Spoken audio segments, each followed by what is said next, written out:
Welcome to Talking Buffalo, featuring conversations with guests from around the world of sports, media, pop culture, and all things Buffalo. With your host, Patrick Moran. All right, hello, what is going on? Welcome to Talking Buffalo, part of the Blue Wire Network. I am your host, Patrick Moran. Thank you for tuning in today. It is Tuesday, recording this on Monday, dropping this on Tuesday, which means I am joined by my good friend, writer, podcaster, sports media personality. I just got a nice flow to it, man. I love saying that every week. Joe Yerdon, what's going on, bud? How you doing, man? I'm doing good. It's been a busy weekend. Been a busy weekend here, so kind of wrapping up the season. We'll talk about it, but yeah, doing good, man. We're going to, so this is going to be like a sort of two-parter, I guess. This week we're going to focus more, and we'll get to this in just a few minutes, on what went right for the Buffalo Sabres now that the season is officially over. And then maybe next week we'll kind of focus on some of the things that went wrong. Maybe a little bit critical of the team. There's not too much to be overly critical about. This was a promising season for sure. So that's what we'll kind of cover over these next 2 weeks. It's had a busy weekend in Buffalo. It was certainly a nice weekend in Buffalo. And with weather that just seems like it's never going to end, with the wintry weather and the wind and the rain and this. I don't even want to say snow, because it didn't really snow all that much, minus two big storms we had, but just gloomy, man. The sun barely came out for months, and it was nice.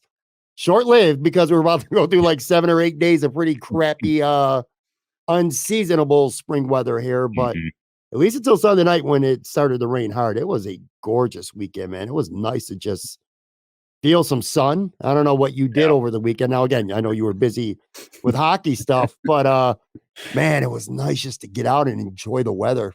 I did on Saturday for sure. Yeah, it was a bad weekend to be stuck writing and transcribing quotes and all that stuff. It was a real bad weekend for that. But what it did do was it gave me the opportunity to just take my laptop and go sit outside, and enjoy it that way. And I mean, I live on a busy street, so it's not like peace and quiet or anything like that. But it's like you get like the light bustle of city life. Like, it's not New York City where it's craziness, or and it's not out in the country, although, I'm not knocking being out in the country. That's a whole different kind of living, and it's nice too. But it's light city out here, and it's cool because you get, people out walking, they're walking their dogs, which is great. Love to see the dogs in the neighborhood, because everybody, I think everybody in my neighborhood except for me has a dog here. So, but it's cool for me because, dogs are awesome, and it's neat to see them, and they're always bopping around and taking a dump in front of my building. But but it's just, I don't know, it's nice to see, and the warm air was nice. There was a little bit of a breeze the day I was sitting outside, so it's nice. Like, that's the kind of good weather I'm all about. Like that San Diego 72 and 72. It's a different energy, isn't it? It's a different vibe, man. And I noticed on Saturday, whether it was seeing people's tweets on Twitter or their statuses on Facebook, or just seeing people out, because Saturday, at least, I didn't do much really on Sunday. I kind of spent recovering, but Saturday I went out to Prohibition right next to the stadium with a couple buddies of mine, watched some NBA playoffs. Shout out, by the way, New York Knicks went up on the Cavs already. Big Knicks fan. Anyway, but my point was, everyone just seemed in a good mood. And it kind of reminded me of living in Florida for 5 years. And I'll tell you, the things I miss most about Florida, obviously the weather, at least from that like January through April, May, maybe, kind of weather in Florida, where it's very little humidity. It barely rains.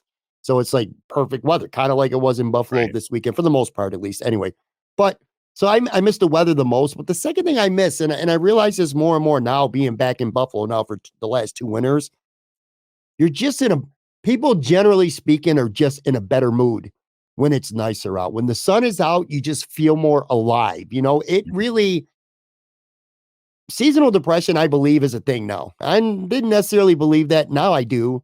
When it's cold, Joe, and it's gloomy and it's windy, and you don't see the sun for days or even a couple of weeks at a time, and then maybe it pops out for a day and a half, and then you're right back to freezing temperatures with snow flurries.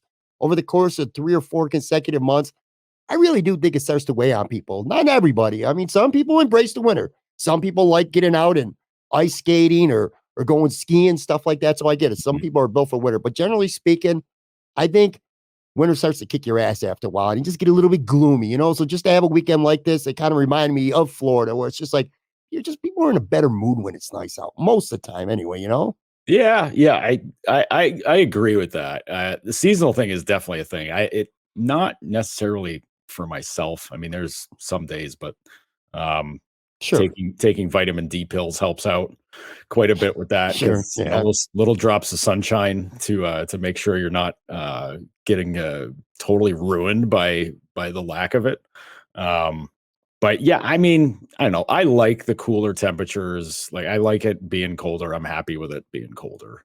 That's usually my style. But like the perfect level for me is like what we had this weekend, where it's it is sunny, but it's it's still warm. You could throw shorts on if you want to, or you could just throw a short sleeve shirt on or a t-shirt. You're good. And yeah, like that's pretty good for me. But yeah, it's as far as people being nicer, though, I don't know, man. Maybe it's because everybody has their windows down, and you're going around and people forget that they have their windows down. I'm guilty of that, and so you're driving around and somebody does something obnoxious, and you're just like, "What the?" And you're just like saying it as loud as you would. You're in the West Side, except your windows are down, and you'll catch somebody on the street going, "Oh, geez." Yeah. Like that's, but I don't know. I was coming across a lot of people who were they were in a big hurry to go everywhere. And I noticed something new at red lights, people just kind of slowing up at it, taking a peek left, right, and then just zooming right through it. I was like, what are we doing here, guys? It's people want to get out. Nice weather's for cruising, not blazing around everywhere. They want to get to where they got to go, man. You only get a certain amount of time to enjoy it. You're a lot like my son when it comes to your weather preferences. You're not a big fan of that July, August heat. No. My son hates it too. My son prefers that fall, early spring type of weather. I made my polo shirt and khaki shorts debut on Saturday. Got a little colder though as the day went on. In fact, they had to close the garage. So Prohibition's got like a garage. It kind of opens up for their patio, and then they had to shut it down as it got closer to being dark. But yeah, man, all in all, it was fun. It was nice. It was just it was good to enjoy some good weather.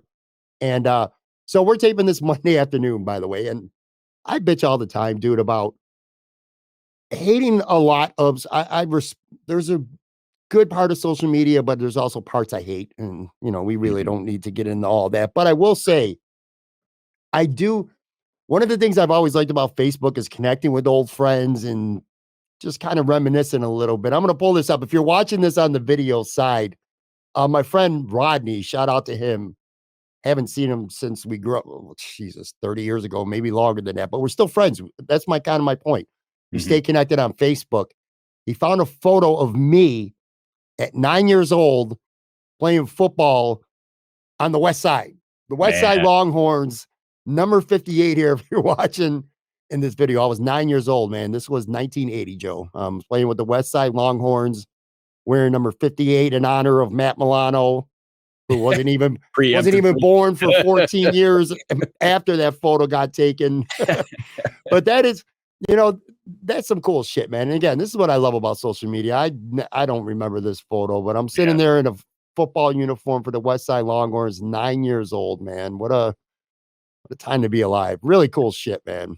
That's what I love about social media, being able to see stuff like that from time to time. You know what's funny about that picture is, who is it that's standing next to you? That's my friend Rodney, who found the picture. Okay. He was like kind of a big brother figure to me. I'm 9. He had to have been about 13, maybe even 14 years old. He's a good 5 to 6 years older than I am. Okay. Because he's wearing a Buffalo Braves shirt that I'm convinced I've seen many people wear nowadays, although I'm sure it's, it was made much more recently than I assume that shirt was made, like in 1978 or 77, maybe. Well, so if that was 1980. So if you got to think, that shirt was relatively fresh, not long after the team left. I think they left after the 1978 season is when they went out to LA. So Yeah. They were gone from Buffalo. I mean, generations now of people have never even seen the Braves play or even heard. Some of them never even heard of the Buffalo Braves or know that they had an NBA team. But yeah, man, it was only 2 years after that. Did they go right to LA? Or was that Buffalo to Kansas City to LA? I think they became the Clippers right after the Braves. Okay. I'm pretty sure. I'm not 100% sure. I could be wrong, but I don't think I am, man. But anyway, yeah, just I know either way, that's awesome because she's. Do you find yourself, Joe, as you're getting older, and we're not old, we're in that middle age. I still think we're in that pocket of semi-coolness and plenty of life left, hopefully, God willing. But anyway, you know what I'm saying? At our age, as we get older, though, do you find yourself getting more and more sentimental as time goes by, like seeing stuff from your childhood, whether it's time with your parents or things growing up with your friends or friends that you still may be fortunate enough to have some kind of contact with now as an adult? And in your case, you don't live where you grew up. So a little bit different for you than it is for me, where I'm back where I, spent most of my life from growing up. But do you kind of feel like, I don't know, a little more mushy? You get those sentiments, those feels a little bit more as you get older? Because I certainly do. Like I see that photograph and it just, it brings back a lot of memories for me, just good memories too. Growing up on the west side of Buffalo, where Joe lives today, by the way. Yeah. Yeah. I know I definitely get sentimental. It's hard not to, when you're away from, for me, I'm away from my family, and our family's not big. It's not a big family at all. So, like that kind of stuff is a little bit different, and our family situation is a little different now. So it's, there's a little bit more to that. Although I'll say this weekend coming up, we're having like a bachelor party like weekend for a buddy of mine who's getting married in June, and we're a whole bunch of us are going out to Boston for the weekend, hitting like a ton of breweries and whatever. And it's like that entire time is going to be all like old time stories and sentimental stuff like that. And so it's but like that stuff. The sentimentality part of it, I think, where things hit you a little bit, I don't know if it's harder or maybe more direct. Sure. Like I think that's more the case now because I mean, geez, you get together with your friends, when you're younger, and you're just like throwing stories around. You're just like cackling, bringing back the old jokes, all that kind of stuff, and it's. All the stupid shit you or someone else did that they got in trouble, and now it's funny. It might not have been funny at the time, but yeah. You're not actively thinking about you're not in a different, at that point in life, you're not really in a different life situation when you're younger. Now it's like, you are older, if you're married or you got kids or whatever, like, you got that going on. So then it's, you do, I mean, I can't say that I'm not a parent. So like, I can't say like you think about the old days more because your perspective changes. But yeah, it's, you do get caught up in it sometimes. And it definitely hits you. Yeah, it is for me for sure. And I don't know what it is too about the West Side. I grew up there. So many great memories. There's some bad memories too, of course, just like everyone else. But it's funny.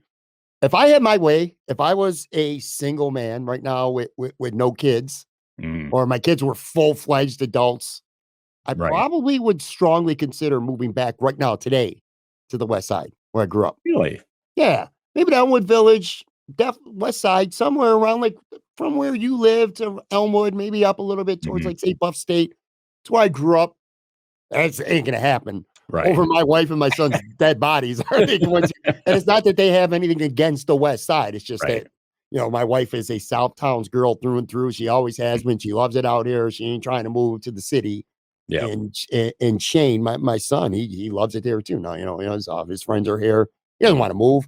So anyway, it's not going to happen. But it's just, I don't know. Again, I see a photo like that, and it just brings back so many memories. And I go back, one of my favorite moments, full circle. So I played in the West Side Little League as a kid, and for 1 year. Now, Shane didn't spend a day of his life living in the West Side, but I think it was 2015.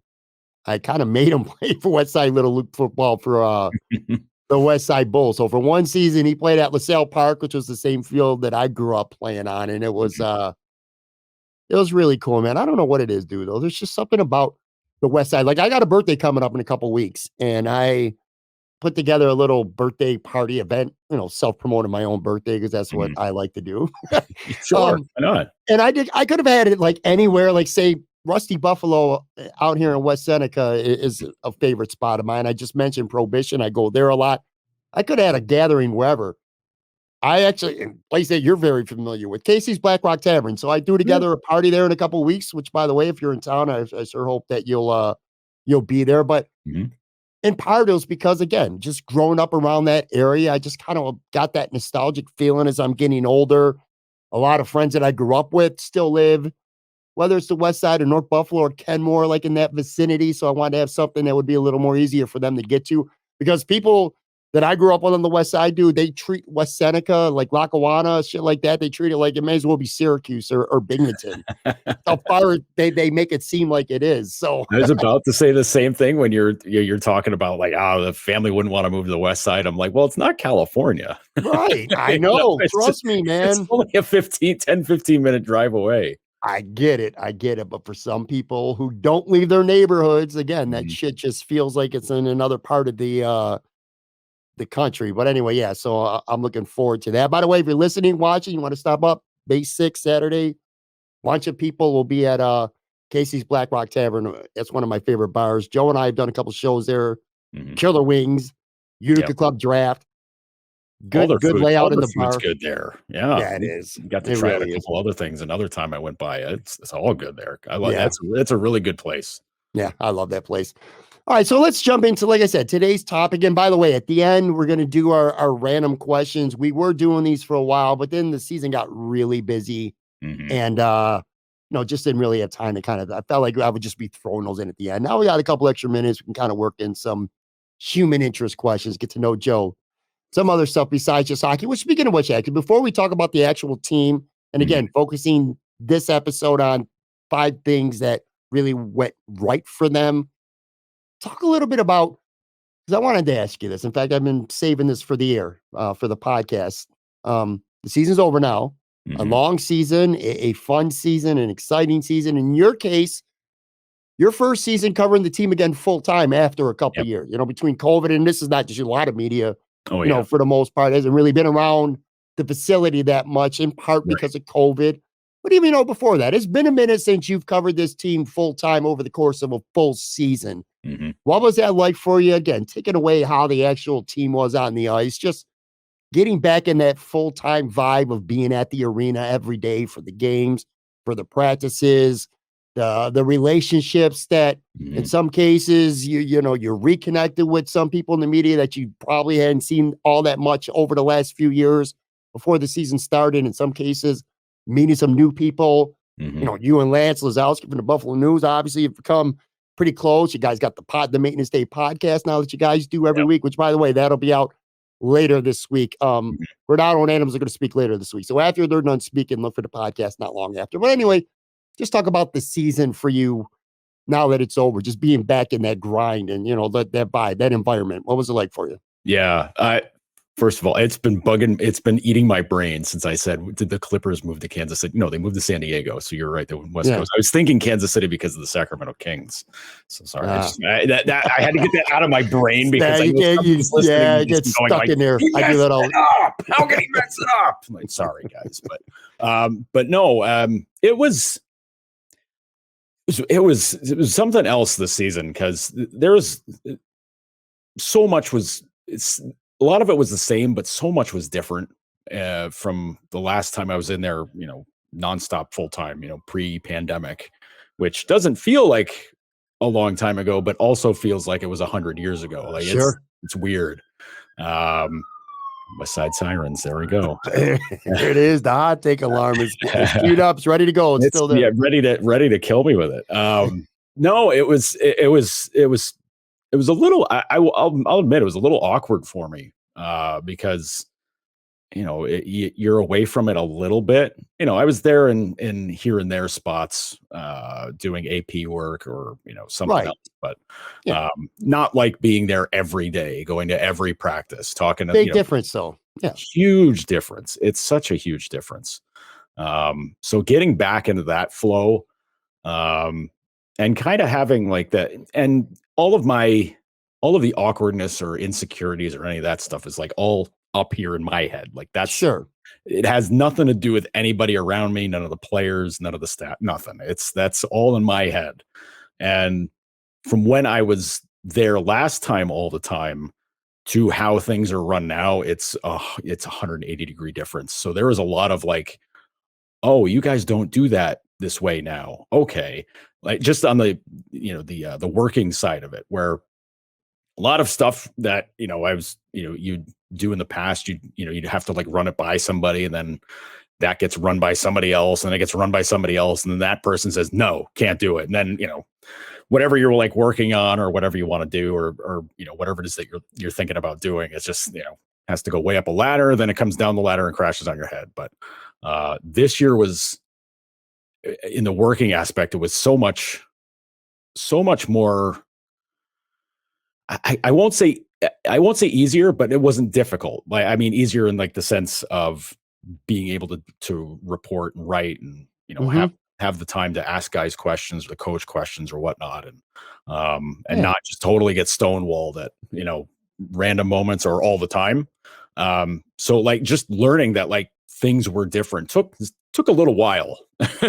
Took a little while to adjust to that, and it's once you get going, you're like, oh, okay, all right, this is different, this is good now. So you just start running with it, and then you kind of I kind of got my feet under me a little bit, and once the schedule picked up, it was just back to the way it was. Right. It's kind of it's like the old riding a bike cliche. Like hadn't rode a bike in a couple of years, so hop on it, and I'm just kind of like, how does this work? I don't know. And then you figure it out as you go along. So but it was just, in general, it was such a fun thing to be around again. Like just you see everybody every day, and it's a lot of it's kind of like we were talking about the sentimentality thing. Like a lot, sometimes the old jokes come back, and Sure. it's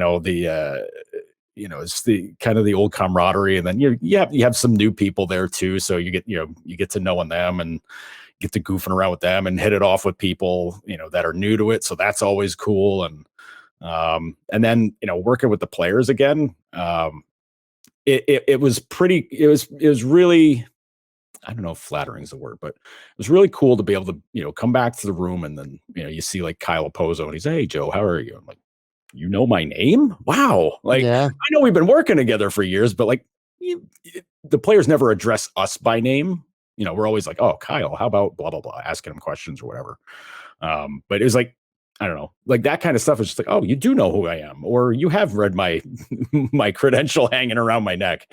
But like, him, Jacob Bryson, guys that talked to tons of times before, like they remember you. Like that was kind of cool. Now, it wasn't like somebody was like, wow, thank God you're back. It was players never say that, but it was nice to see, there was more than a few players that were like, hey man, cool to see you again. Like that kind of thing's nice. Like that makes you feel like you're doing some good work, or just honestly, just being respectful enough to like be on the same page with the guys. So, cause an NHL season's a long one, man. Like it's so much different from, working an NFL season, where, I mean, NFL guys they're going to see those players all the time as well.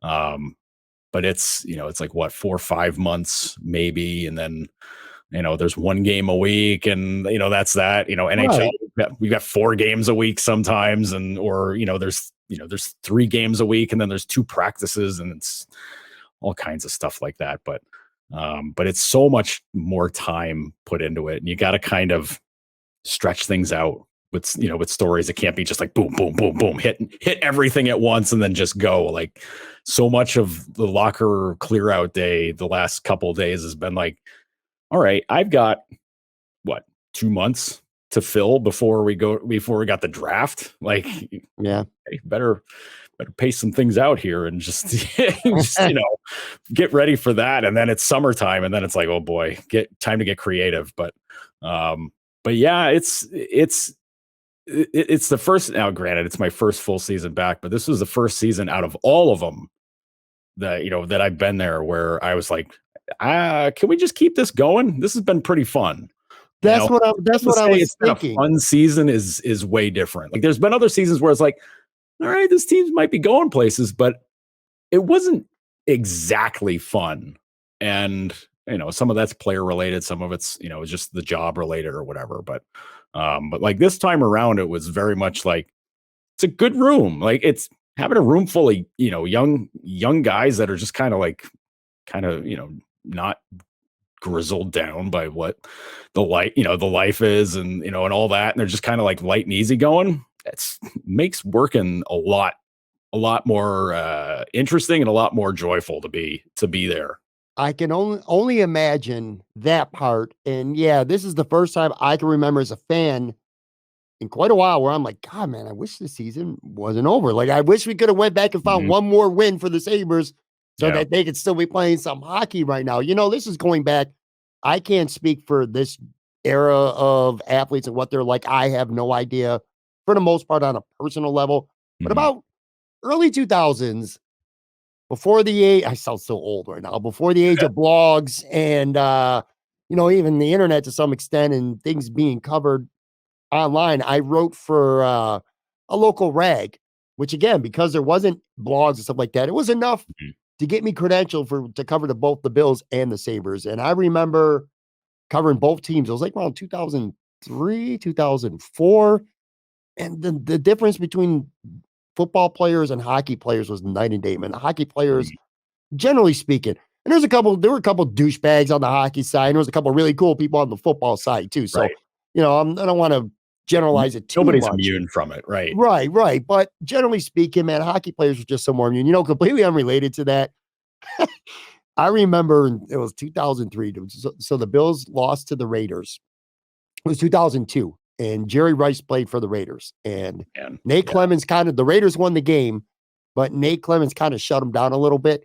And I'll never forget this. I was younger and very inexperienced with being at that level.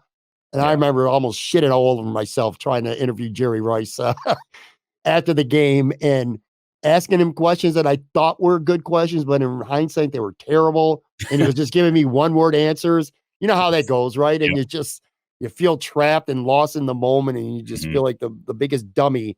And that's kind of what I felt like. I'll never forget that to this day, interviewing Jerry Rice. It's like the most famous person I've ever talked to, but also probably the worst job I've ever done talking to somebody. I was like shitting all over myself. Didn't even know what the hell I'd ask the guy, but don't make yourself feel bad about that. That's like Jerry at the end of his career. He's just kind of over it. He's playing for the Raiders. Yeah. All of it is just like, and he's just played a game in Buffalo. Like, all of it is just like, get me the hell out of here. he was annoyed that I was suggesting that Nate Clemens put him on lockdown for the game. Put it that way. He was not happy. He would have stepped in it there. Yeah, he wasn't happy with my line of questioning. But anyway, my point was, I just wanted to throw that out there. Back in the day, the hockey players were just so much more personable and just seemed more down to earth, generally speaking.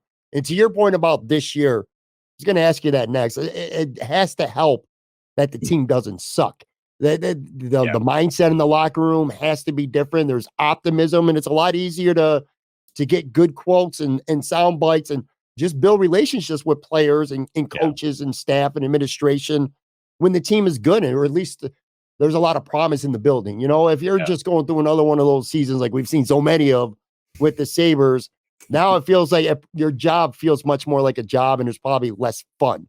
Whereas when the team is playing the way they did this year, a lot of young kids sort of coming into their own, or at least starting to come into their own right now, probably makes the job a hell of a lot more fun to be able to talk. And I would think that these players, generally speaking, again, are much more engaging when you speak. Oh yeah. When things are on the upswing, it's a lot less confrontational. You're not. I guess I don't know. I can't say you're not going to hammer young players because some people really hammered on young players here in the past, in the very recent past for Yes. XYZ reasons, game and otherwise. But with this group, it was more like, okay, you guys really started from, kind of the same 0 point as the previous group of young prospects did. But the wins were a little bit more often, obviously.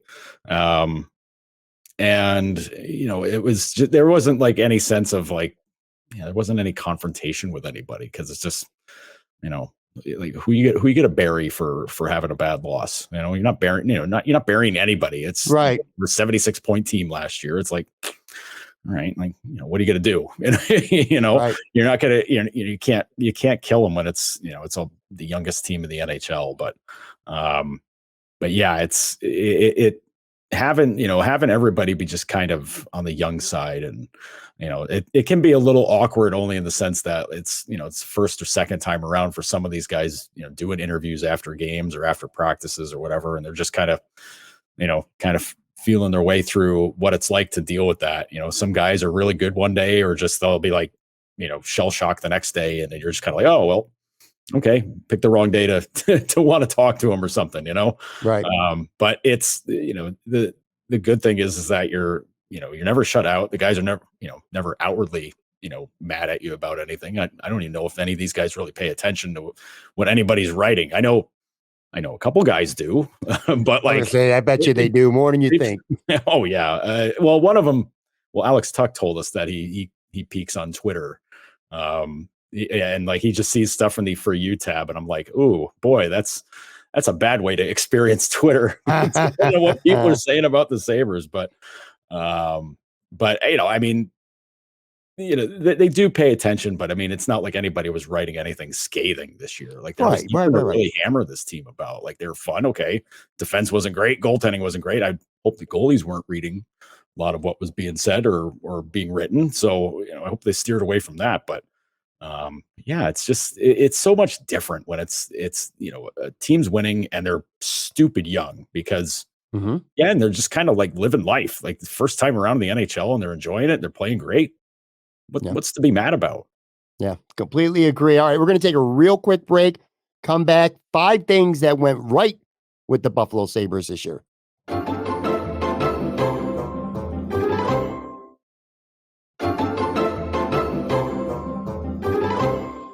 All right, I'm back with Joe Yerdon. Tomorrow on the show, I'm going to have Aaron Quinn from Cover One with me. We're going to do our 5th of 6 Buffalo Bills mock drafts. That is exhausting, Joe, by the way, after a while. But I'll tell you, it's a good exercise, because I think fans and as well as ourselves learn a lot about these players going through a bunch of scenarios. So anyway, I'm going to have Aaron on, plenty of football talk tomorrow as well. And then Thursday night, live from Imperial Series, that's going to continue. I'm going to have Jay Skursky from the Buffalo News with me. We'll talk Bills, NFL draft, wings, all kinds of stuff. I'll tell you, I have really loved doing that series. Not going to lie, it's kind of a pain in the ass. And you and I have talked about this off camera. It's a pain in the ass to lug equipment, like to break stuff down from my home office studio and pack it up and bring it to the restaurant, and then I have to unpack it and set up and then tear down and go back home and put it back up. But I tell you, it is really worth it. It's been a fun series. So far, I've had Damone Harris up there from the Houston Texans, Buffalo-born kid. I've had Tyler Dunn. I have had Matt Marino. 2 weeks ago, my man Joe Yerdon right here was with Rachel Hotmeyer. We had a fun and a memorable episode there. That'll always be the one where the kid made us start the whole show over again. But anyway, that was a good time. And then last week, Joe, I had Howard Simon with me, and I'm going to tell you, man, I have great respect for pretty much everyone in the media, and especially the people who are kind enough to come on this show. I feel like I've had a lot of good conversations through the years with a lot of people. There's few people, though, that I'm probably a bigger fan of than I am with Howard Simon, man. I mean, the guy was on the air for over 3 decades, a very likable, personable guy. He took the job serious, but he never took himself, too serious. Yeah, he's the first one to make fun of himself. Last week we were doing the show, and we do it on video too. And he pulls off his brand new Nike Air Monarch sneakers that are from like the 80s that are like the classic old man shoes. You know what I'm saying? He's busting his own balls and making fun of himself, man. I'm a big Howard Simon fan. So that was a big throw for me. But anyway, like I said, Jay Skursky will be out with me from Imperial this week. So let's get into our, like I said, 5 things that went right with the Sabres, and there's other things as well. Next week, we're going to kind of focus on 5 things that went wrong. And as we were going in the break, real quick, then we'll get going with this. You were talking about the energy in the room, and just the positive vibes for the most part covering the team this year. I feel like in large part that's because they significantly exceeded what expectations were, I think anyway, that most people put on this team. They were a good story this year. Next year, the bar is going to be raised. Without question, the bar is going to be raised. And now I think we're at the point where it's make the playoffs or, the season's not as big as a success as this year was. They've set the bar. They put the bar up pretty high for themselves this year. Now, next year, do you feel it's fair? And we'll see how the season, the offseason plays out and all. But as of right now, I think the bar should be set at being a team that, at the very least, is right there in the last handful of games for a playoff spot again. Like, that should be the expectation now, not the hope, right? Yes, 100% should be the hope. I think the expectation next year is going to be win those couple extra games and get in the playoffs. The way this season turned out, it's amazing because they didn't. I mean, if you want to get like leeway going into the next season, be like, oh well, they were 6 points out of a playoff spot. Wow, just win a few more games, they'll be good to go. They were 1 point out of a playoff spot. So, two away from securing it. Like that's one win. A couple overtime games flipping from losses to wins. Like it's tough. And we'll focus on that next week too. Right. Some of the reasons why they could have just flipped 2 overtime losses into wins or just one regulation win that was a loss. We'd be singing it. Put it this way, Joe probably wouldn't be on the podcast right now because you'd be getting ready to cover a Sabres Boston Bruins round 1 game. Absolutely. Right now at this moment. So, but I think in general, I think they hit exactly where I think a lot of us were thinking they were gonna be at, because we're saying like, okay, they hit 76 points last year. What's the right graduation? What's the right point level to hit to say it was a good season, or to say it was a better season, whatever. I think a lot of us had 90 points in mind, 92 points in mind. Yeah, in that area. I wasn't quite as bullish on that. I think I was saying like 88 to 92. I think somewhere in that range was like, if they get anywhere around there, they did pretty good. Yeah.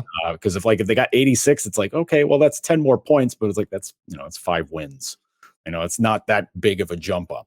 76 to 91, that's a sizable jump up. That's, it's 15 points. That's, it's at least 7 wins. I mean, they broke 40 wins this year. So it's pretty impressive. It's a really solid season, and no moral victories or anything. But I think this team hit it right where I think a lot of us were thinking they were going to be at. Now, how it played out, I don't think anybody saw how this was going to play out with Thompson becoming a borderline 50 goal guy. If he doesn't miss a few games with the back injury or shoulder or whatever, very well might have 50. You're talking, I mean, Olofsson was scratched for a ton of games. He got 28. I mean, that's just going like to the top and bottom range of guys that hold the net. I mean, Skinner and Tuck getting over 30, Cousins getting over 30. I mean, it's a lot of guys turning in big seasons. Dahlin goes over 70 points. I mean, that's a lot of everything where you're like, well, if these things break right, they'll be able to get to this point level. And they did it. And it was just, geez, Lance and I, all we did all year was talk about goaltending, going back to last offseason. Like, what are they going to do? Like, how's the position going to work? And sure enough, it was basically goaltending in the end. I mean, defense wasn't, hyper strong, but like goaltending sure could have been better. And that's kind of the difference. So, I mean, it's the expectation of playoffs. I think that's automatic. Now, all the guys in the room are saying like, well, we were expecting playoffs. We expected we could do this well, which, I would hope so. Teams have to have confidence in themselves. And, if they're not, then like, what the hell are you doing? But, I could tell that some of these guys definitely noticed a few weeks ago when some of the questions were being phrased like, well, looking ahead to next season, what a blah, blah, blah, blah, blah. And you'd see some looks and they'd be like, well, I'm going to answer your question, but like, we're not out of it yet. So just, kind of, put that one away until we're officially gone, but they, the bar's set, and I think they want that bar. I think that's what they, they want people, they want that pressure. They want to have that, they want to have that bar to hit. They want to make the playoffs, obviously. But I think now that they've had a taste for what that pressure is like, and, didn't handle it well for a little while, then handled it pretty well at the end. I think, I know the players are all about it. I think they're ready for it, but it'll be very curious to see how it plays out in general. Let's put it that way. Well, a little spoiler alert, next week when we're focusing on things that went wrong, I'm sure one of the topics is going to be later in the season where they only won 2 out of 12 games and kind of fell off the pace that they needed to be at. But for this week, like I said, we're going to focus on, I got 5 individual things anyway that really went right for the Sabres. Let's start to me, which was the most obvious.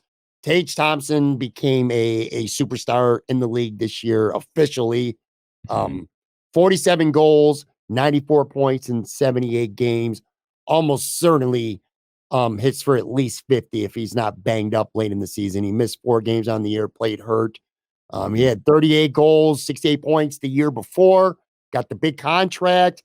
I remember at the time reaction was kind of a little bit mixed. Like the guys had one good year and, they're paying him a lot of money. And then there was other people saying, this is going to be a steal. Well, 7 years, $50 million right now. And you got a guy putting up 47 goals, 94 points. And again, playing hurt for near the end of the year. A contract suddenly looks like a bargain. Anyway, point one, Tage Thompson lived up to the hype and then some. He is a legitimate true star in this league right now. When a graphic comes up that the Sabres are coming to town, he's probably the guy that's going to be on the promo poster. He's lived up to the hype. Yeah, the biggest question I had for him going into the season was what's he do for an encore after scoring 38? Because we've seen plenty of guys in the past pop off for a big season and then things cool down, or the shot luck isn't quite as good as it was the year before, but he turned out to be even better. Even using his skills even more, being even stronger on the puck, all that stuff. Like he put it all together, man. He's a motivated guy. He is a very driven guy. Like you see a guy like his size and you're thinking like, oh, he's got to be very intimidating. It's like, he doesn't look intimidating. His skill's intimidating. He's not going to pop you physically, but like he's got to get around everybody and he's going to score. And you're going to be like, damn it, I can't believe we let that guy score again. Yeah. And then it's just, he keeps schooling your defensemen or your other players. And he just keeps doing it. And, as the season went on, there was a point where teams were really zeroed in on him, obviously, because he scored a ton. You're going to dedicate a lot of your defense to him, but he started figuring out how to get around, to get loose from a lot of like the double coverage and things like that, and finding ways to find those little soft spots and zones and just kind of pop in. And he only needs like 0.5 seconds to get a shot away and beat a goalie. So he showed so much this season where he's like this. He's gonna be like this. You can't like just say like, well, he's gonna hit 50 next year. He very well might. He's got the kind of skill where he could pop for 60. Honestly, he's that kind of goal scorer. It's everything he does. It's slap shot. It's the dangles. It's the wrist shot. It's all that stuff. Just an incredible season from him. And man, oh man, it's wild to be there right front and center when a guy's going supernova like that as a star in the league, where it's just like, whoa, this dude, it just happens right in front of your face. And then you're like, wow, he's here. He's here and he's not going anywhere. Like that's something else, man. Like it's very wild to be front and center for a guy breaking out like that, as opposed to with Jack, you're like waiting for it. It's like, okay, dude, we've been waiting for this to happen. Like, when's it going to happen? And that, kind of did, a couple times, but there wasn't like those performances where you're like, whoa, holy crap. Granted, league even like 4 years ago is a little different than now. Certainly scoring's way, way, way, way, way up than before. But man, it feels like I don't know, maybe it's just, I can't say it's because the expectation was basically nil for him 2 years ago, but I mean, it wasn't this. Yeah, well, it was a very big expectation this year where it's like, all right, man, like you got 38 and 68 points, like 38 goals, 68 points last year. What are you going to do? What's next? Like, is it going to be more? Is it going to be, more of the same? Or more of the same, you're like, okay, that's still really good. Yeah, I mean, 2 years, 2 years, that, like, that's fine. But 2 years ago was the breakout year. If we would have, we had this conversation in September of 2021 before, not this season, last season started, and you would have told me Tage is going to pop for 38, get a big contract and become the Sabres' best player and one of the better goal scorers in the league. I would have been like, okay. But then he improved on it. He improved on it. And getting to our second guy here, man. To me, Rasmus Dahlin has clearly become one of the best defensemen, blue liners in the NHL. 73 points this year, tied for fourth among all defensemen, 15 goals, 58 assists. And your boy was just a workhorse on the ice. 25 minutes and 48 seconds of ice time per game. Third in the entire NHL this year. I remember going back to not last year, but again, going back, you've been coming on the show now for a while, years. And it wasn't meant to be funny, although sometimes I might have taken it as a little bit humorous, but you would suggest at the time that because he was notorious for playing terrible early in the season, and then turning it on as the season progressed. And I remember more than once, you're like, I think the best thing that could happen to this guy is maybe he needs to see a sports psychologist or something, figure out what's going on early in the season. Who knows what he did or didn't do, but I'll tell you this, from game 1 through game 82, this guy was a presence on the ice. And like I said, he has become one of the better blue liners in the league. He looks like a guy who should have been the first pick a few years ago. Has it always been the case over the first handful of years? But man, oh man, this guy's become a star now.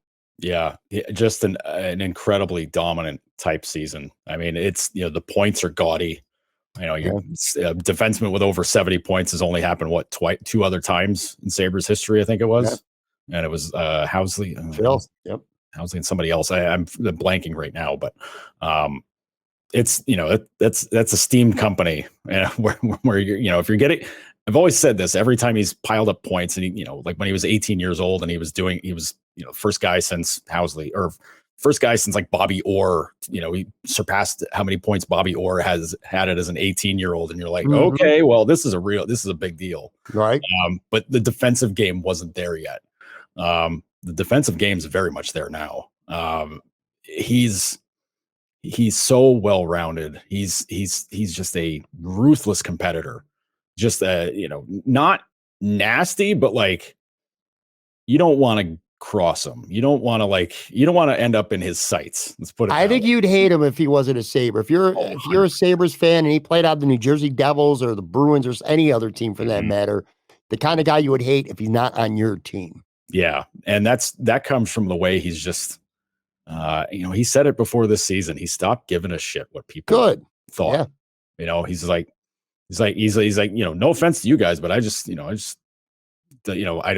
listen to it. I'm like, it's probably the best thing for you because, from the last time speaking with him and last time seeing him, in person, there was a lot of times where, he's giving an interview and he looks, it's not full like deer in the headlights kind of thing, but just kind of like, whoa, man, I got to answer these questions. And I mean, he's 19, 20 years old. Yeah, it's going to happen. Now, full confidence. Like he's one of the most confident players I've seen. And there's a lot of those guys in that room. Tage is another one where he's just so confident in his ability and what he can do and how he can do things in a game where he doesn't get caught up reading his headlines or, reading the compliments or any of that stuff. He's just like, no, I'm just going to do my thing and, try to get us a win a game. And oh boy, man, regular stats, fancy stats, all of it. It all points that he's one of the best in the NHL. He's going to come away with Norris votes this season without a doubt. I know the late season stuff might have taken him out of some people's minds, but then he pulls a goal like a setup like he did against Carolina where he dangles four Hurricanes out of their boots and gets them sprawling all over the ice before he passes it to Middlestat. Like one of those things where it's like, oh yeah, right, he's amazing. So he's had lots of big point seasons. It's weird to say that this was kind of a breakout season though. Like, that feels weird to say for a guy that's been really good, but I think it's just because the all-round game and the way he owns the ice when he's out there. It really points towards maybe not consistent, like a breakout, but like a superstar. More consistent, right? And you say earlier in his career it was flashes. This has been much more consistent. And maybe also to your point, earlier in his career, maybe he did give a shit about what people were thinking and he was trying to model his game over what people thought or whatever. Whereas now, like you said, he doesn't really give a shit what people think. And he kind of had maybe that changed his mindset, his attitude. He certainly has played with much more of an edge, physically being an agitator out there at times, whatever it takes to get himself and team going, man. It's just been, I don't want to say night and day because that makes it sound like he was shit. And like Tage Thompson didn't do much at all early in his career and now has become a star. Rasmus Dahlin, you saw it from day one. It just, it was the consistency. Right. And, now it's just a matter of whether or not he was going to take that next step. Because you can score lots of points and just, and do things that way and be terrible defensively and just be like, well, he can do all that, but he gives it right back on the other end. Right. He ain't giving it back on the other end now. And he's scoring even more points. Yeah. All right. Third point here, promise at goaltending. And we're talking, of course, about Devin Levi.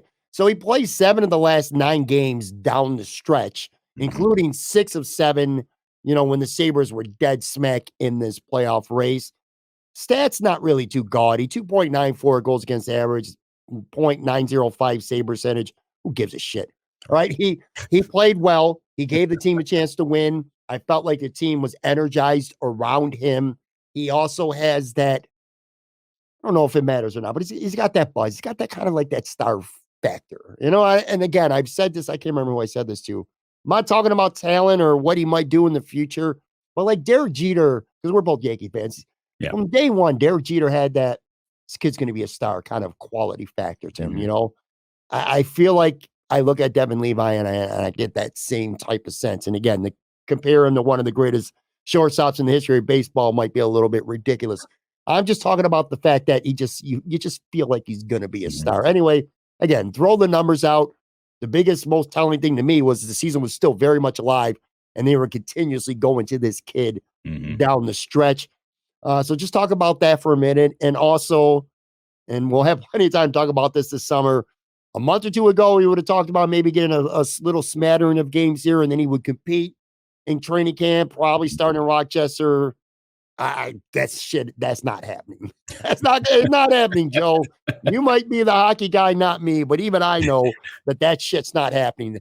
This is maybe calling him the number 1 goalie right off the bat for next year might be a little bit premature. Maybe we'll see what they do, but brighter days are ahead, and part of that is because of Devin Levi. Yeah, he was completely unfazed by the moment. He signs, he joins the team. He gets in there, and he plays outstanding in that first game against the Rangers, showed a lot of guts, a lot of gumption, a lot of swagger.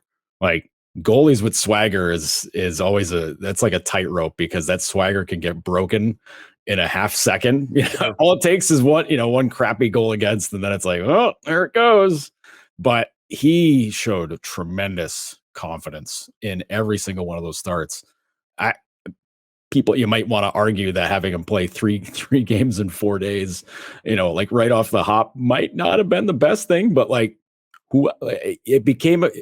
it's amazing. And this is a huge compliment to him that it became a point where, it's time for that Devils game. And it's like, hey, we got to win this game. Yeah. Who we playing? Well, it's Levi. It's like, it's without a doubt him. You're not going to anybody else. They're like, well, he might be tired. I'm like, might be the case. but if he's the guy that's giving you the best shot, Good and that's point. even with the other guys, Absolutely having played telling. pretty well, before. I mean, there was some flickers of like where it's like, oh, this game might get out of hand, in each of those games. But in Levi's case, though, those big moments, those critical moments when there's, it's a flurry around in your end of the ice or in front of the net, he just showed tremendous confidence, stopping the puck or grabbing it to freeze it, making a hard save look easy, or, things like that where, it's the kind of seasoned vet sort of stuff. Now, obviously, this is going to be a big, big, big talking point all summer long because he's got it. He's also 7 games into his career. So you have to, I'm not going to say pump the brakes because he's good. He's really good. But you have to wonder how this is going to get handled. Like, I mean, he's pretty unflappable, but I wonder, I get anxious about it, but I'm also not the GM. So, but it stands to reason that he's probably not going to go to Rochester at any point. It would be very hard, and I think the fans would revolt in the biggest way. I think it would be a big problem with the fans. It matters in the case, but I mean, he would have sometimes it does. Sometimes fans that shit don't matter. I think it does matter with this case, though. Yeah, he would have to have a god awful training camp, one where it's like, oh my god, what's wrong with him? Like one of those kinds of training camps where it would be okay to not have him in Buffalo. But you're right. But what have you seen from him? What have you seen in college or in his stay in the NHL that suggested he's going to go out there and have just an absolutely awful training camp? Yeah, no, there's nothing to suggest that. I mean, he's a huge nerd about the game. He studies so much about just playing goal.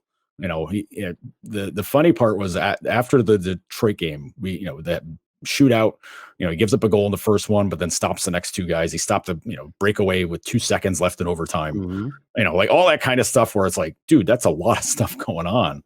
And I asked him, how much scouting did he have on the guys in the shootout? And he goes, well, not much, but he's like, I don't really like to study that. He's like, I want to, judge it in the moment to see what they do. And I'm like, okay. He's like, maybe I want to know tendencies. Maybe I want like that, but that's the most. He's like, I got to be able to read the play when they're coming in on me. So, so if I'm not faking myself out, thinking like, well, this guy always does this. And then, oh no, he did the other thing and crap. I was, I over prepared for it as opposed to just, reading the play. I found that to be really interesting now because I know there's a lot of goalies that are huge study heads about that, where they want to know, or they want the full scouting report on what guys do in shootouts. But he was very much just kind of like, no, let me have it in the moment. Let me see how it goes. And I'm like, okay, man, like it's it's like you just started here, man. Like it's wild. Let me drop a little bit of a hot take on you right now. Tage Thompson and Dahlin are the best 2 players on this team, and talking Skinner, and there's lots of good star players. There's lots of reasons for fans to be optimistic going forward. But if Devin Levi doesn't sign with the Sabres right after college, or let's just say he does and they just send him to Rochester, or let's say he plays 1 game and they lose 4-1. All right, just one little, spot start near the end of the year, whatever. Because of Devin Levi coming to Buffalo and how he played, I feel like fans probably have more hope about this team going forward. He might be the single biggest reason why. I'm not saying he's not the best player on the team. That's Tage, right. It's Rasmus. But had he not played and done what he did at the end of the year, you would have been like, all right, man, lots of talent on this team, but man, UPL, I just don't think he's it. I don't think Eric Comrie's ever going to be anything more than a backup who can give you 15 to 20 starts a season, yada, yada, yada. But because of Devin Levi coming up here and what he did near the end of the year, I think that gives you optimism now between the pipes that was not there even a month ago. You know what I'm saying? Yeah. I think that's a big, big, big reason that for there to be even more optimism amongst fans and probably among the front office and the coaching staff as well. Yeah. Yeah, so, no, I 100%, because that's the biggest weakness. The biggest obvious weakness on the team was consistent goaltending, consistent good goaltending. I mean, you could argue there was consistency, but it was consistently giving up 4 or 5 a game. That's the wrong kind of consistency you're looking at. Yeah. Oh, absolutely. Goaltending. I mean, goaltending's always everything. If you don't have goaltending, you don't have much. But Levi gives the confidence to say, all right, we're in a really good spot because everybody else they've got is enough to be like, well, we can make it in spite of goaltending. Right. Yes. But now it's like this guy could maybe push it further, push it even higher, and maybe get him pretty far if he turns out to be the real deal, because they've got about 5 or 6 real deals right now everywhere else on the roster. Next week, we will certainly spend a good chunk of time talking about goaltending as one of the issues. And like you said, there were a lot of games where the Sabres won this year in spite of goaltending. Going forward, it feels like the Sabres could win some games now because of goaltending, where they come out and they don't play well and they only score 2 goals. Yeah. They can be enough to win. That's the kind of feeling I get now. So here's the funny thing, and Mike Harrington asked Devin about this yesterday. It was yesterday, Sunday. If Northeastern had made it to the NCAA tournament and made it far in the NCAA tournament, we don't have him playing those games. Nope. We don't see him playing those games at all. Nope. And I mean, who knows what that alternate universe looks like? Maybe it's not very good, and probably isn't very good. But but it's very weird, because then this discussion that we're having about like the fan confidence is way out there, because the discussions are just like, Levi might be the guy, but you don't really know for sure, because you didn't see him against NHL teams. Instead, we saw him against the Rangers twice. We saw him against the Devils. We saw, the friggin' the Hurricanes. Like, we saw him against all these tough teams where it's like, oh yeah, he's beating playoff teams. Like that's the huge compliment. Absolutely. And it feels like, maybe next year, if the Sabres want to, whether it's a wild card team or maybe they want to even try to finish third or, God forbid, second place in their division, they're not going to have to set the all-time record for goals in a season to potentially do it. All right, 2 more points here I wanted to cover. One of them, look, I'm not going to go ahead and say the Sabres won the trade, the Jack Eichel trade I'm talking about here, of course, because Vegas is very good. Jack Eichel has been, for the most part, very good out there. Does not have the numbers, though, that a lot of people thought he might. But anyway, Vegas is really good. They're a top seed out there in the Western Conference. So saying that the Sabres won the trade might be a bit of a stretch. I think it would be fair to say the Eichel trade was a win-win. Both teams made out well. Vegas got what they want with Jack Eichel. And the Sabres certainly have gotten what they were looking for in terms of a return. Alex Tuch, 36 goals this year, career high, by far a career high. But you look at the guy and he looks like a future captain. Hell, man, if Kyle Okposo's not back next season, and we'll talk about that in another time, but Alex Tuch has the makings of somebody who might be the future captain of this team. Peyton Krebs, only 9 goals and 26 points. That's not, like, statistically, that's not a great year, but if you watch the games, he played much better than what stats would indicate. A solid 4th liner. I think the Sabres are pretty goddamn deep right now at center. But anyway, my overall point is, and then you still have Noah Ostlund, who, we'll see what he becomes. That was the 1st round pick too. So you got to throw him in there as well right now. The Sabres, forget about win or lose a trade. That might be dumb. Let's say this. Kevin Adams did very well in his return for Jack Eichel. Oh, 100%. I think we were even saying this a little bit at the time when the deal's made, because we didn't know how Jack was going to turn out, because we knew he was going to get the neck thing done once he got to Vegas. So we didn't, you don't know how that's going to turn out. And, obviously when he came back last season, he was kind of a shell of himself, which makes sense. It's an incredibly difficult thing to come back from. Looking at his numbers this year, he had 66 points in 67 games.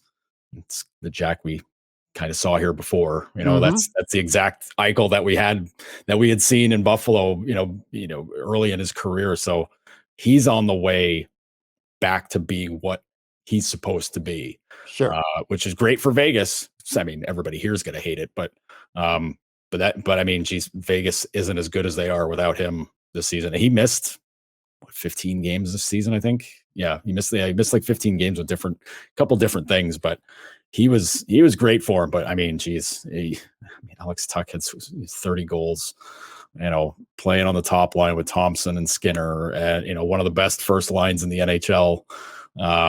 He's certainly one of the leaders in the room. He's one of the guys that he leads by keeping the room loose. Like that's the kind of leader that he is, because he's got a monster personality. Just like, so he's easygoing. He's like the lighthearted kind of guy where he just kind of keeps everybody going, keeps everybody joking, and keeps people from getting a little bit too hyperactively serious about things always. Which, I mean, you want guys that are serious competitors, but you got to know when to maybe turn it off sometimes when you're around the buddies and stuff, and you're just kind of like relaxing after a practice or something. But Tuck takes care of that in the room for them.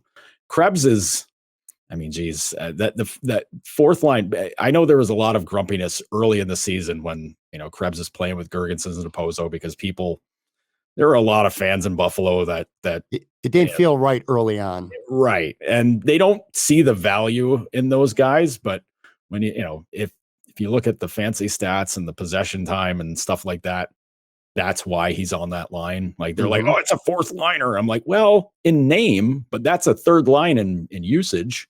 Like that's, they get the hard assignments. They get all that tough stuff. And he's 20 years old, 21 years old. And he's basically getting all the hard defensive assignments in those hard situations, and being asked to turn get the puck back for possession so the scoring lines can get it.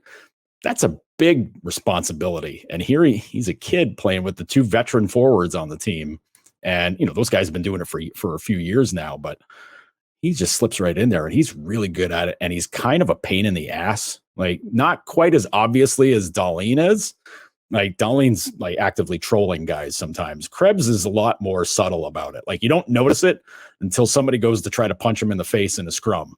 Like it's like that kind of play. And he's so good at what he's doing. And we haven't quite seen like the offensive part of his game completely. We've seen it in spurts here and there when if he moves up and plays with some other guys who are scorers. He's a tremendous passer. He's very good hockey sense and all that stuff. But I mean, he excels in the role that he's been playing now. Like he's just so good at it, and he adds that speed element to that line too. I mean, he's not a blazing fast skater, but like he's certainly faster than those two guys. And if you're ready to get hammered into the corners by Girgensons and Opozo, then you got Krebs just kind of like bouncing around in the zone. You got to keep your head on a swivel, because if he gets loose for a second, he's going to be able to create an offensive chance. Yeah. So to be able to have like those two guys and have them be big factors in your lineup, I mean, that's huge. I mean, that's a huge turnaround. And Oslin, we'll see what happens with him. I've given up trying to judge a guy until they hit North American soil. Really? Yeah. So we'll see what happens whenever he gets over here to play in Rochester. We'll see what happens with him. But I mean, obviously you get taken 16th in the draft or whatever, 15, 16, wherever he was in the first round. It's a lot of talent there. And Adams is a big fan of his too. So, I mean, we'll see what that turns out to be. But I mean, geez, for a win-win deal, it's about it. I mean, this is as good as it can get. I want to make sure I don't just gloss over the job that Kevyn Adams did with this trade, because everybody in the world knew that Jack Eichel was never going to play for the Sabres again. And it would have been really easy for him to take lesser value somewhere else. Mm-hmm. But, he stuck to his guns, and, I was lukewarm. I knew, or I heard a lot about Krebs because I started reading up on a lot of the prospects. Mm-hmm. I was like, all right, well, Tuck's, a fine player. Tuck has exceeded expectations that I had for him. I think a lot of fans as well. So anyway, I just want to make sure that Kevyn Adams gets his flowers for that deal, because it was a really good trade. And then the last thing right now, Joe, we've already talked about Tage and Rasmus and Tuck now, but just as a whole, man, the Sabres lit up the net this year. One of the best teams in the offensively, I should say, in the entire NHL. Jeff Skinner, who sometimes can almost be an afterthought amongst these star players that we talk about, he scores 35 goals. Dylan Cousins, pictured there on the YouTube side, a career best 31 goals. Looks like a hell of a really good number 2 center going forward. Victor Olofsson, the lightning rod of Buffalo sports talk this year, man. He's a healthy scratch. Doesn't even play the last 5 games as a healthy scratch, and he still ended up with 28 goals this year. The rookies, Quinn had 14, Peterka 12. Middlestead had 15 and 59 points, and we've talked about him a lot on the show over the last month or two. Really took a big step up, and especially in the second half of the season. Played a lot of time on the first line when Tage was hurt. Just generally speaking, man, just a fun offensive team with a lot of firepower. Yeah, I'm glad you highlighted Quinn,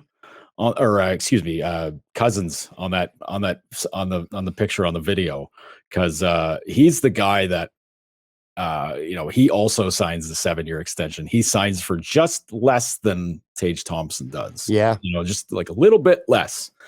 And what did Cousins put up this season? 31 goals, 68 points. What did Tage Thompson do last year? 38 goals, 68 points.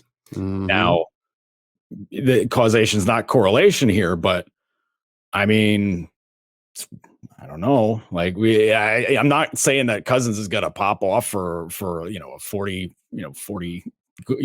plus goal season, but I'm not saying he can't do it. He's 21. He's friggin' 21, man. Like that's I mean, it's nuts, and my esteemed great interviewing skills, clear out day. I ask him, I said, well, your goal last year was to become better at goal scoring and become more of a goal scorer. What's the plan for this offseason? Because, you set that goal, you met it.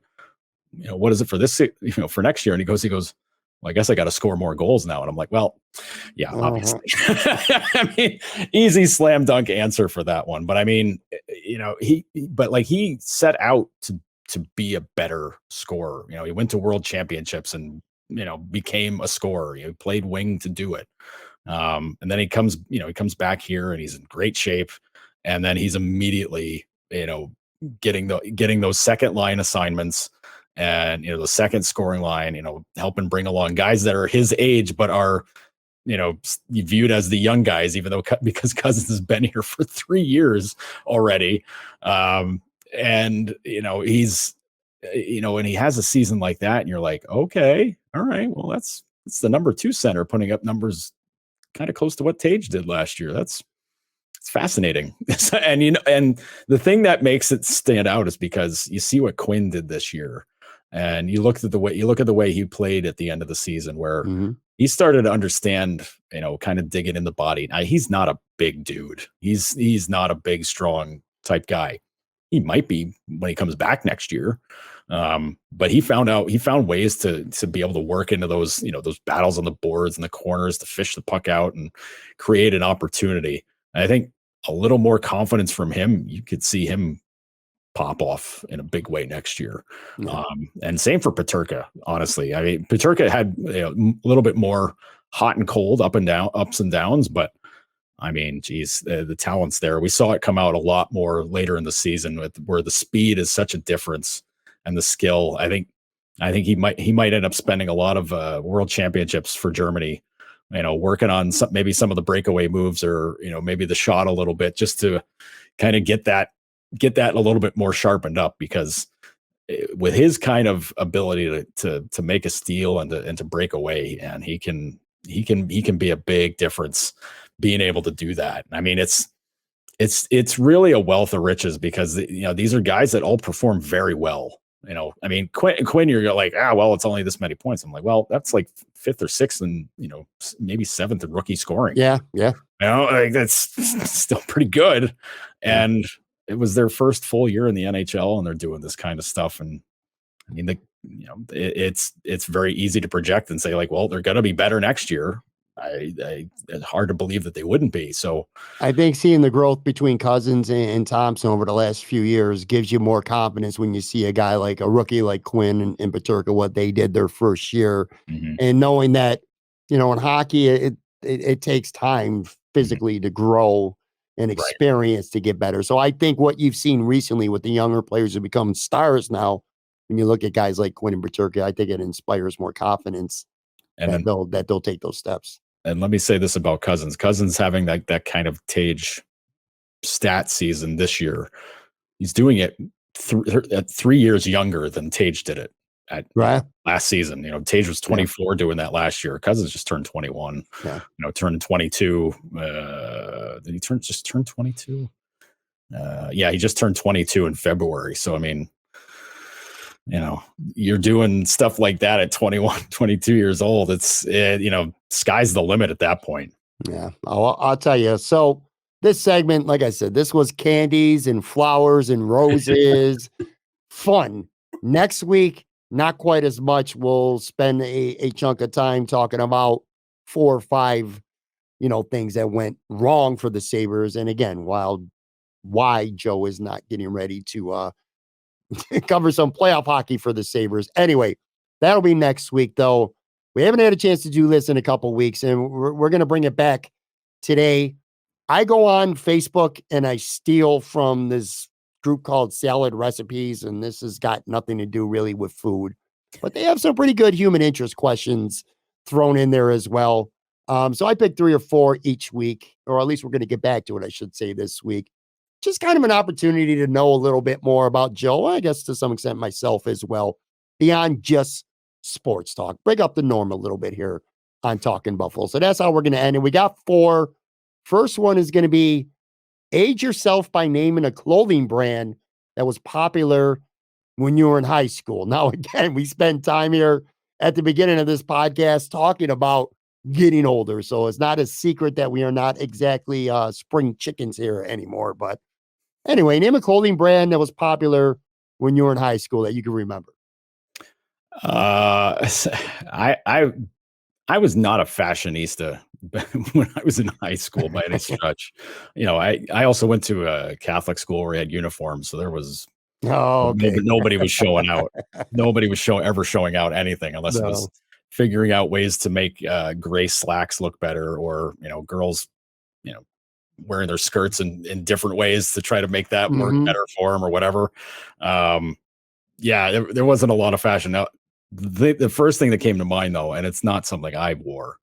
I was not a fashionable male by any any stretch. Well, the question said something that was popular, not necessarily something that you and I were wearing. But. But the first thing that came to mind, because it's like late 90s, was Jinko jeans. Okay. They were like monster sized, like super humongoid jeans that like you could hide people in the legs of them. Like they were pretty big with like the skaters, like skater groups, and maybe some more like not necessarily the hip hop kids, mostly like the skaters and punks. No, punks. No, definitely more of a skater thing, but like just gigantic jeans. Like everything was always big and baggy in the 90s. Like that was just the style. Yeah. And like I remember like basketball shorts, guys were wearing them and like they were going down to their ankles and they were just monster. Yeah. But like these were like jeans that were like that, and like it was comically large pants, and I just laugh every time I think about them. For me, this came to me pretty quickly. On the girls' side, it was Jordache jeans, which would be so tight that the girls probably needed help being able to get them on. I don't even know how they did. But anyway, Jordache jeans were the big fashion statement for females. And then primarily, maybe there's some females would wear them too, but primarily for males, and I know I had a handful of them, were starter jackets back in like the late 80s, early 90s. I remember I had an LA Kings one. I don't even know. I just like black and silver at the time. I'm pretty sure I had a Raiders starter jacket as well. I don't know that I had a Bills starter jacket, ironically enough, but starter jackets were hugely popular, and they probably have come back a couple times since then. I've lost my fashion sense.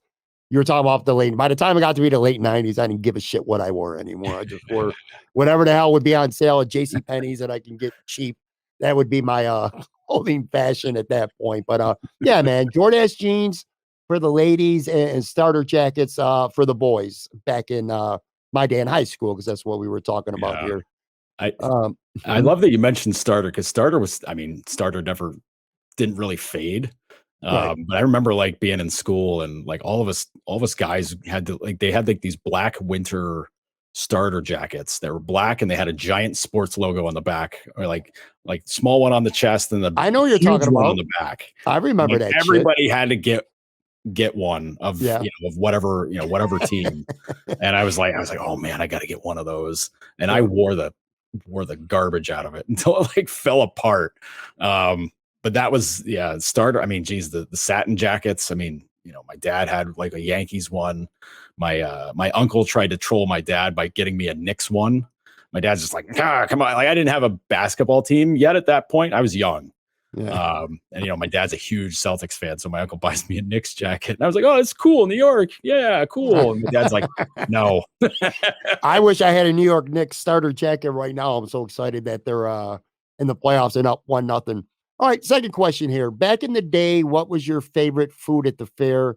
Whoever put this up said I enjoy the cotton candy. I don't give a shit what they enjoyed. So we'll say back in the day, your favorite food at the fair. You don't even have to be back in the day. How about just what's your favorite food at the fair? When you go to the fair, whether it's Erie County Fair, another county fair, wherever it may be, like what's something that you look forward to going to get all the time? What's the thing you can smell from the second you walk into a fair? It's the funnel cakes. Funnel You cakes. you can smell the funnel cakes like from across the parking lot, across the street from the fair, man. That was like the easiest slam dunk thing to get, because you could smell it everywhere. It's the easiest thing in the world for anybody to make and cash in on. Just some dough and fry it and sprinkle some sugar on it. Done. Like Yeah.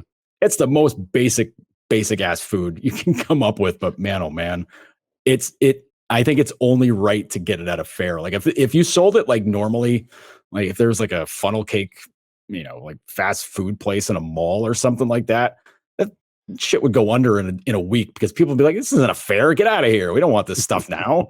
But like you go to a fair, you gotta have one. Like you have to have one. So yeah, funnel cakes, and then finishing off with a snow cone. I know you could get snow cones like everywhere, but a snow cone at the fair always hit the spot. I'll tell you right now, this is going to be the least adventurous stuff ever. I'm not going to say pizza, but I will tell you, every time I go to the fair, I end up getting overpriced, shitty pizza. I have no idea why, but I always do. And again, you could get this anywhere, so it's not exclusive to only a fair. But every time I go to the fair, kettle corn. I love kettle corn, and I get it there all the time. So every time I go to a fair, it's kettle corn. That's got to be the least inspiring answer, maybe in the history of this segment. That here's a hot take for you. I hate kettle corn. Really? I hate it so much. It's like I see it, I'm like, oh, popcorn, great, and I'm like, yes, salt, butter, let's go, popcorn. And then I eat it, and I'm like, blah, covered in sugar. I'm just like, get this away from me. No, like if I'm gonna have sweet popcorn, it's got to be hot caramel popcorn, because that stuff rules. All right, that's fair. So we're going from lighthearted here, talk about fashion in high school and what we like to pick out on at the fair. This is much more darker. Most heartbreaking moment from a TV show. This is tough. No, this is not tough for me. This is a slam dunk. What is it? It's from a cartoon. First really? off, yes, it's from Futurama, and it's an episode. And as soon as I say Futurama, people that know it are immediately going, "Oh no, he's gonna say it." Yes, I am. It's Jurassic. It's an episode titled Jurassic Park. It's no stories hit you harder than like a guy and his dog. Like those kinds of stories always like oh, instant gut punch.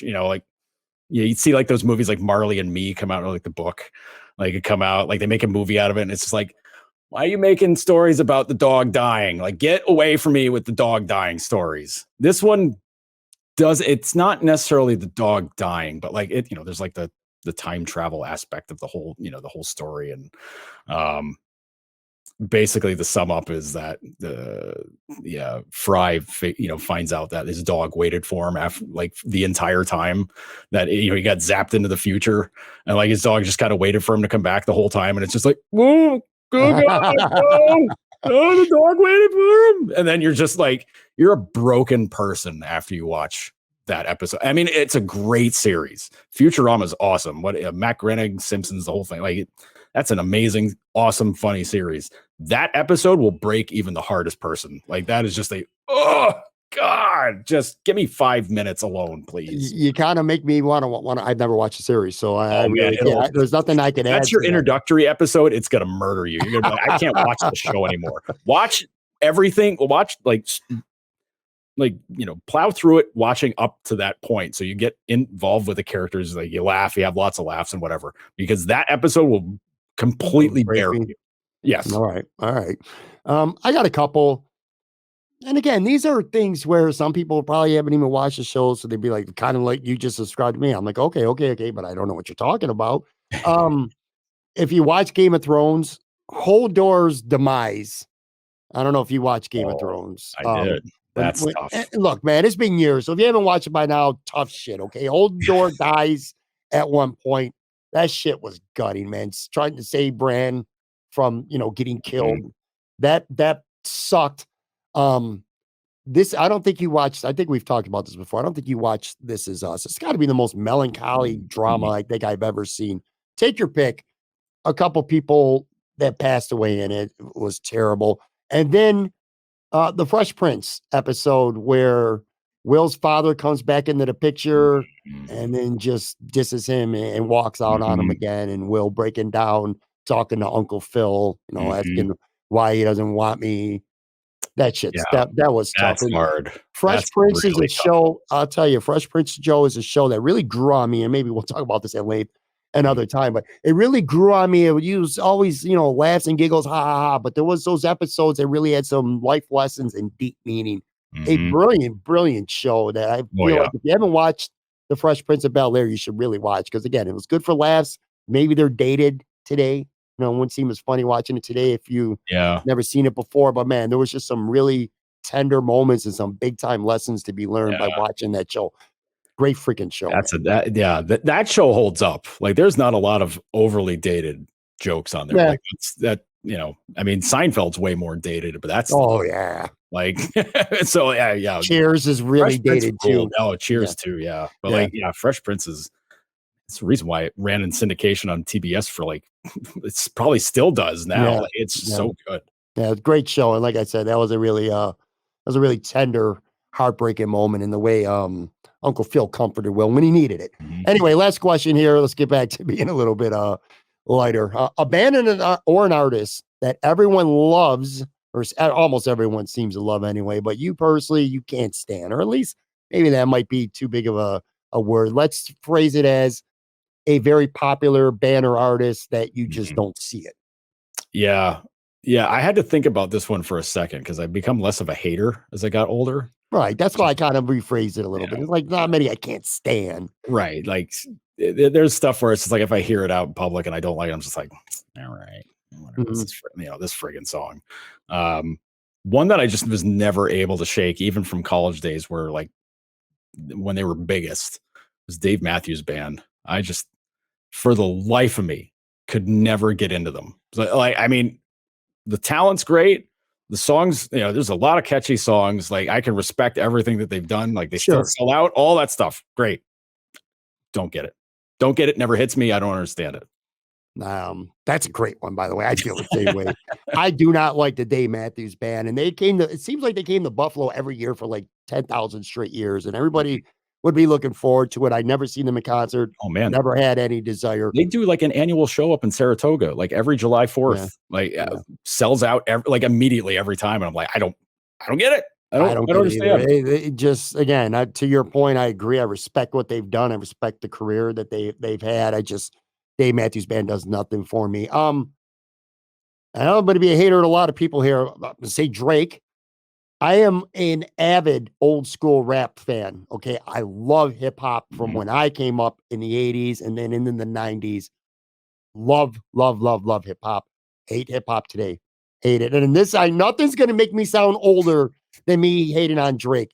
I completely get it. Trust me. I know. The guy's among the top artist of all time already on Billboard. Like in the history of music, I think he might have the most top 100 hits or whatever it may be, man. It's just absolutely nuts. But I don't get it. I'm not a big Drake fan. And then going into like that later 90s, early 2000s, two more I'm going to throw out here real quick because they did a song together. Sheryl Crow, very popular, not a big fan of hers, and Kid Rock. Never thought Kid Rock was that good, man. I just wasn't not a fan. I'm just leave it at that. And then they made a song together, Picture, which I think is one of the worst fucking songs in the history of the world. I hate that song. People still play that shit on the jukebox. God, I want to smash the jukebox every time I hear that song. Absolutely hate it. But the thing about Kid Rock, like Ball to Ball was like a fun song. Like that first one, like he hits the scene, you're like, oh, it's kind of fun. Like that's just a bang your head, like whatever. And then he's just started like scamming off of like Southern rock constantly, and you're just kind of like, dude, like we've heard 38 Special already. Like just get out of here with this stuff. Like Skinner's better than you. Take a hike, pal. But like, man, oh man, I don't. Kid Rock, I don't get it. Like, not a fan, but also I don't get it, man. Like, it's very easy to clown on him though, because like it's just I don't know. It's weird. He's a Detroit guy, but yet he's like all country now, and it's like, okay, man. Yeah, I don't know. I just never a fan of his. Anyway, all right, this was fun, man. I like getting back into these kind of little personal preference type segments. Good Sabres talk as well. Make sure you follow Joe on Twitter at Joe Yerdon. Again, look out for Maintenance Day podcast later this week, of course. Subscribe to Noted Hockey. Again, that's notedhockey.substack.com. $5 per month. The pressure's going to be on, man. Pumping out good off-season content now as we transition. Again, a lot of shit to look forward to be optimistic about. You're a Sabres fan, so make sure you check out Noted Hockey as well. Again, next week, maybe the vibe won't be quite as fun because we'll be talking about some things that went wrong for the Sabres. But anyway, for now, I'm Pat Moran, Joe Yerdon. Thanks, Joe. Always fun having you on, man. Always a good time, Pat. Thanks for having me again. All right, guys, and I will be back with another episode. My man Aaron Quinn from Cover One, Buffalo Bills mock draft tomorrow.